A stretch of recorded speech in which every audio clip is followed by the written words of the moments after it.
Hello, history buffs. Today we explore the life of a man who played a pivotal role in shaping the 20th century, Archduke Franz Ferdinand of Austria. Born into the twilight of the Habsburg dynasty, few could have predicted the impact he would have.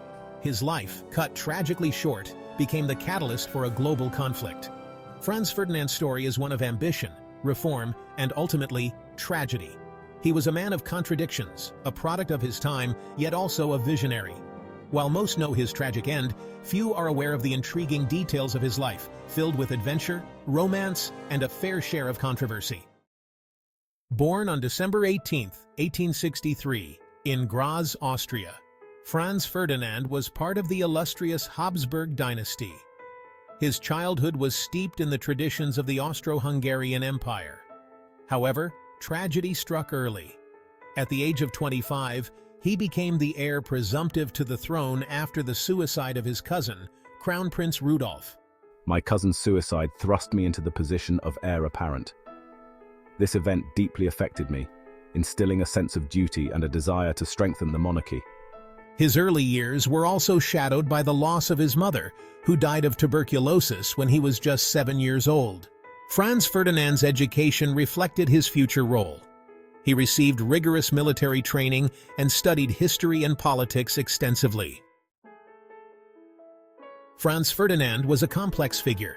Aloof and often perceived as arrogant, he struggled to connect with the public. He was a devout Catholic and a strict disciplinarian.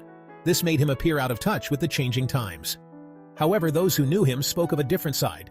He was a devoted family man, deeply in love with his wife Sophie. Franz Ferdinand fell in love with Sophie Hotek, a lady-in-waiting deemed unsuitable by royal standards. Despite opposition, he married her. Their marriage faced difficulties as Sophie was excluded from royal privileges due to her rank, and their children couldn't inherit his titles. Franz Ferdinand was also a passionate collector, amassing vast collections of antiques, weapons, and natural history specimens.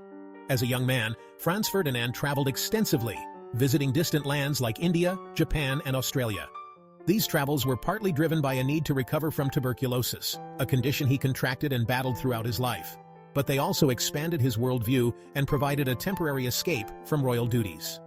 Franz Ferdinand possessed a keen intellect and a deep understanding of the challenges facing the empire. Franz Ferdinand was not content with preserving the status quo. He believed the Austro-Hungarian Empire needed to adapt to survive. He recognized the rising tide of nationalism within its diverse ethnic groups. He envisioned a more decentralized empire, one where power was shared more equitably among its people. His ideas, though radical for the time, were aimed at strengthening the empire's unity.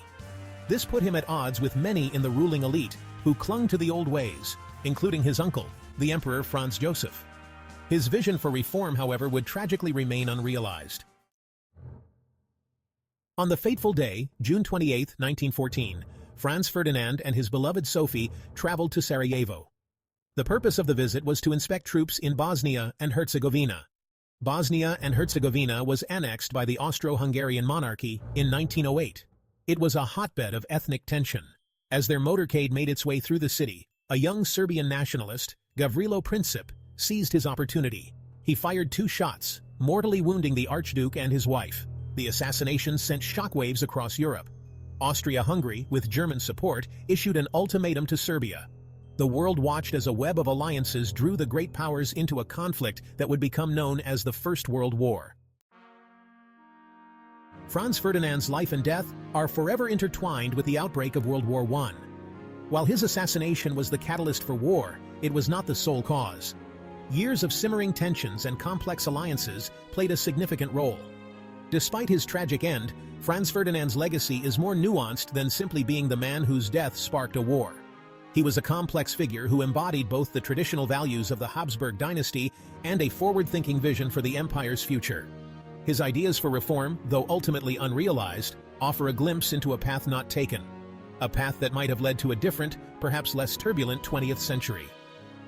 Thank you for joining us on this journey through history. Please like, share, and subscribe for more historical insights.